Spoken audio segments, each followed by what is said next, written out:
तो उसके बाद फिर तो ये कहने का भाव ये है कि इस लोक की तुम इच्छा कम करो, यहाँ की सुविधाओं से भी मुंह मोड़ो थोड़ा सा।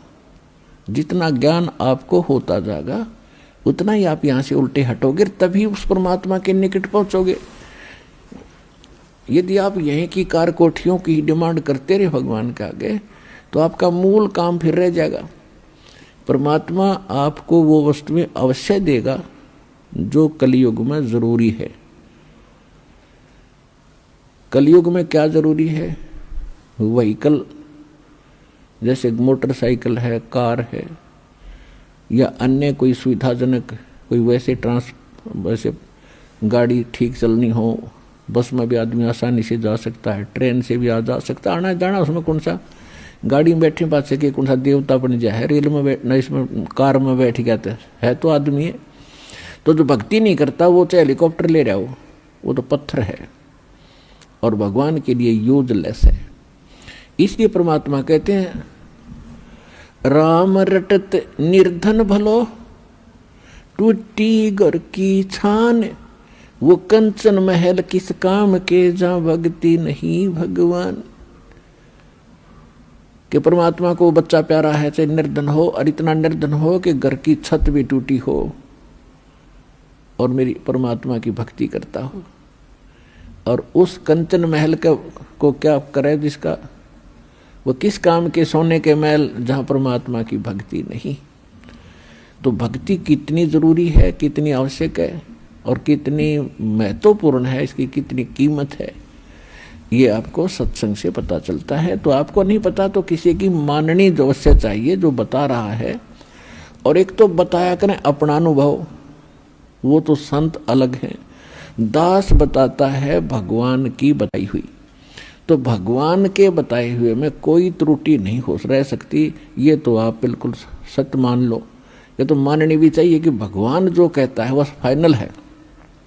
इंसान के कहे में त्रुटि हो सकती है, भगवान के कहे में नहीं हो सकती। तो दास अपना नहीं बताता अनुभव, भगवान का बताया ही बताता है। और जो उन्होंने ज्ञान दिया वो आपको सुनाता हूँ।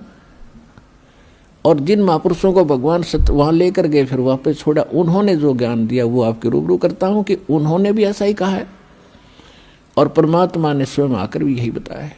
तो फिर ये तो निसंशय हो जाना चाहिए आपको कि दास जो कह रहा है वो फाइनल है, वो सत्य है। तो सत्य को ग्रहण करने की आदत बनाओ। बच्चे खिलौनों को सत्य मानते हैं क्योंकि उनकी बुद्धि इतना काम नहीं करती।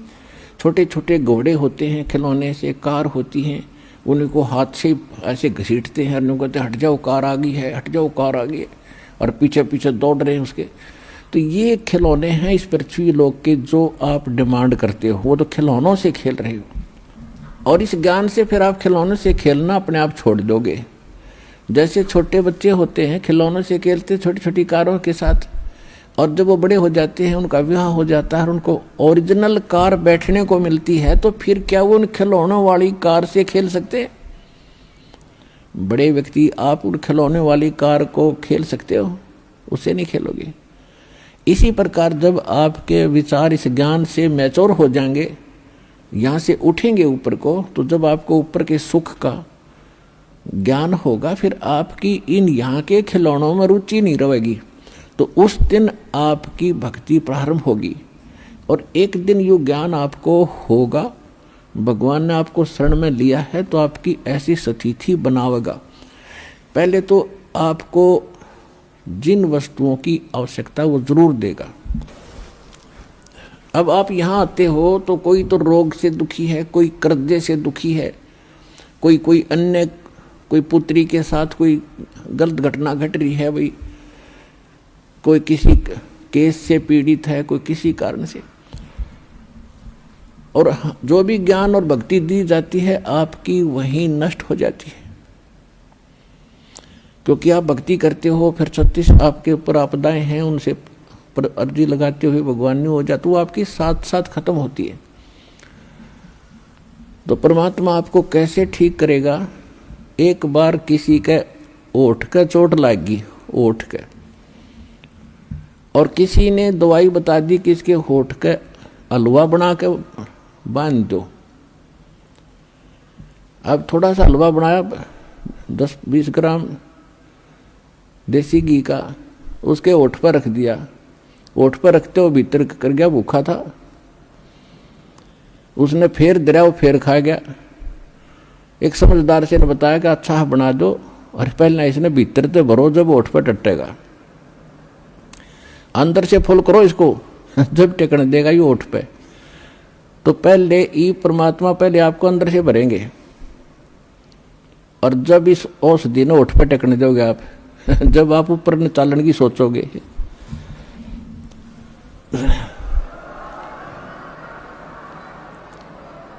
अर्थात आपकी यहाँ की जो रिक्वायरमेंट है, दाता आपके दुख हैं पहले इन्हें ठीक करेगा, और ठीक होके फिर आप गफलत कर जाते हो। इतना भी मालिक को मालूम है, आप चाहे मानो या ना मानो। अब कई भक्त कहते हैं जी कति और तो सारा ठीक हो गया, कि थोड़ा सा कोई बताते हैं ऐसा दुख रह गया, वहाँ यो तो रखना पड़ेगा भगवान ने, यो तो जान कर रख रखा ना, तुम फिर अंडी पाक जाओगे।